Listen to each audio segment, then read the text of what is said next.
ലോക്സഭാ തെരഞ്ഞെടുപ്പിന് മാസങ്ങൾ മാത്രം ശേഷിക്കെ രാജസ്ഥാൻ കോൺഗ്രസിന് വീണ്ടും അടിപതറുകയാണ്.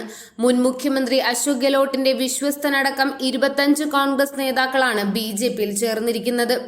ഗെഹ്ലോട്ടിന്റെ വിശ്വസ്തനും മുൻ കൃഷിമന്ത്രിയുമായ ലാൽചന്ദ് കടാരിയ അടക്കമുള്ള നേതാക്കളാണ് കോൺഗ്രസ് ഉപേക്ഷിച്ച് ബിജെപിയിൽ ചേർന്നിരിക്കുന്നത്.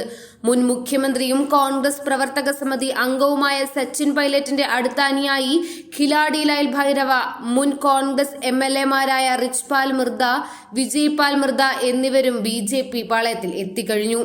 രാജസ്ഥാൻ മുഖ്യമന്ത്രി ഭജൻലാൽ ശർമ്മ, സംസ്ഥാന ബിജെപി അധ്യക്ഷൻ CP ജോഷി, കേന്ദ്രമന്ത്രി ഭൂപേന്ദ്ര യാദവ് എന്നിവരുടെ നേതൃത്വത്തിൽ രാജിവെച്ച് വന്നവർക്ക് ബിജെപി വൻ സ്വീകരണമാണ് നൽകിയത്.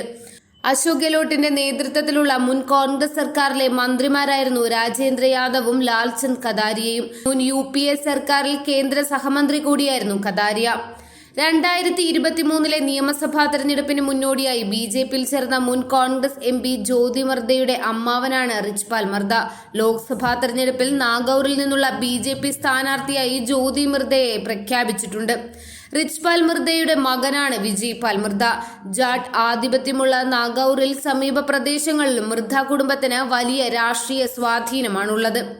ഇവരെ കൂടാതെ നേരത്തെ പാർട്ടിയിൽ നിന്ന് വേർപിരിഞ്ഞ് ജനതാസേന രൂപീകരിച്ച മുൻ BJP MLA രൺദീപ് സിംഗ് ഭിന്ദറും ബിജെപിയിൽ ലയിച്ചു. ഗുജറാത്ത് മുൻ ഗവർണർ കമല ബോനിവാളിന്റെ മകനാണ് അലോക് ബോനിവാൾ.